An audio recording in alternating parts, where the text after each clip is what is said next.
start off today with a toast for Sheila, Sophie, Andreas, and for all of us here today to kick off Sheila's new book, They're Not Coming. So, Sheila. Cheers. Cheers. Her messages are clear, concise, on point, and really add value to your day. That's why she's been so successful in her book sales, presentations, and is really highly sought after in the private and public sector to help restore motivation, laser tune key elements of the human condition to improve motivation, sustainable interpersonal relationships, which result in a healthier work and life balance, which increases productivity today.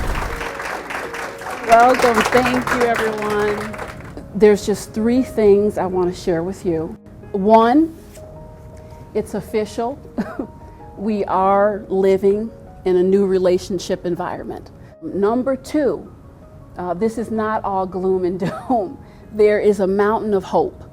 There is a mountain of hope available for all of us. And number 3, in order to thrive and prosper in this new relationship environment, you must adapt. We are in need of deep healing.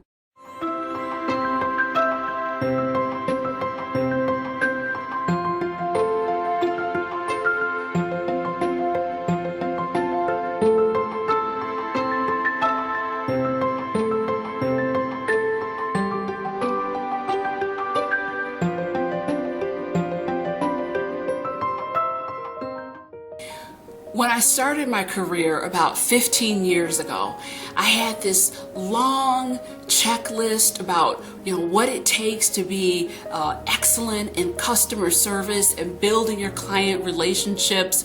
And about 6 years ago, I threw that out and revamped everything based on my consulting work, based on my training, based on personal experience.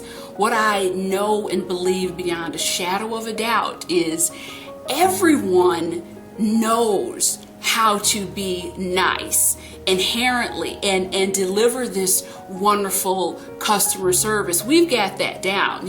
I can guarantee if the CEO of your organization walked into the door, or if Michael Jordan walked in, we'd all know how to deliver the best customer service of a lifetime. But when we talk about delivering that customer service across the board and consistently, that's the issue, and that boils down to just understanding and gaining mastery in 3 areas. Oh, you got both. All righty now. And I'm going to sign both, dear. How do I spell your name? I got a copy of her book and I devoured it. It just has great voice and it is prolific and it's timely. It's relationships, it's things that we're seeing now in today's society. It touches everyone from the youth to the elderly. It covers everything from families, from relationships to interactions with coworkers. So it's a really brilliant book. I really recommend it. The takeaway from this little piece is our relationships. This is how we experience life. So when relationships are diminished, we experience less and less of life. And as I see it, that's the challenge we're facing. If we talk about the depression, we talk about the isolation, why is that happening? And I've shared this with some of you in the room already, but Harvard University just came out with a study. 15 years ago, most folks had 3 people in their social circle that they could count on. These people were there for them. These were rich, rewarding relationships. Guess where that number is now? It's 1. The number is 1. Now, if we dig a little bit deeper, what brought the average down? It has to be that most people have 0. So if we talk about how are human beings wired, we're wired as social creatures. I mean, we can try to be the Lone Ranger all we want, but how we thrive and do it well is really based on our connections with one another.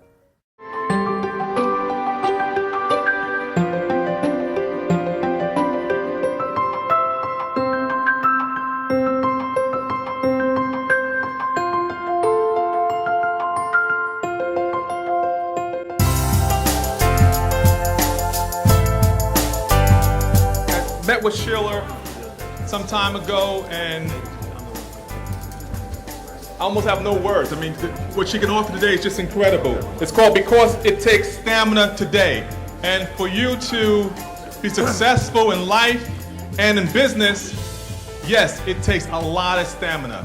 If you show me a man or woman who's anchored, wrapped around purpose, the only thing that I can do is step out of the way because I'm nervous, because they're going to mow you over like a Mack truck.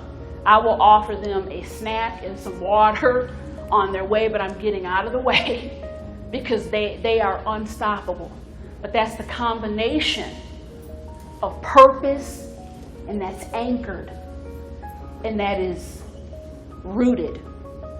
Want to do yourself a favor, jump on Amazon.com and order a book. It's called The Long Walk. The Long Walk is about a prisoner. In 1939, he was captured by the army and he was thrown into a Siberian jail. This is a true story.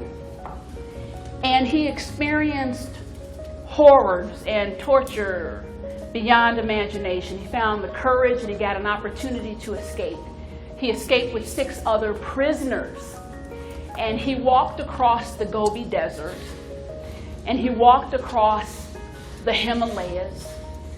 And this walk was over 2,000 miles. He reached his destination. They asked him how it defies logic. How did you do it? How did your legs carry you? He said, my legs didn't carry me. My legs would have given out a long time ago. My purpose carried me. I had a story to tell, and I kept going. Purpose will carry you. I'm paid to keep people's secrets, and I've been doing that for a long time. And you know, the thing about it, in graduate school, we have to take a year-long course, and the course is just on detaching. It teaches you how to detach from your work, because people in helping professions, their lifespan is 7 years shorter than the average person. Now, I have not figured out how to, do the detachment part. My work is very much a part of who I am.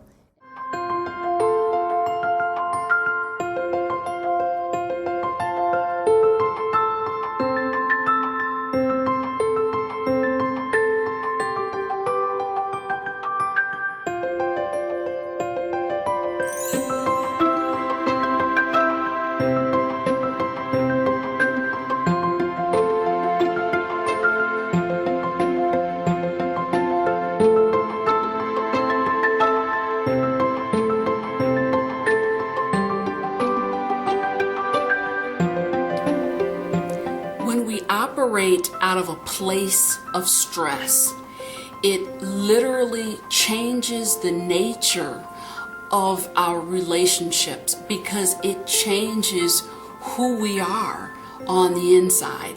When is the last time you took a moment to really think about what stress is?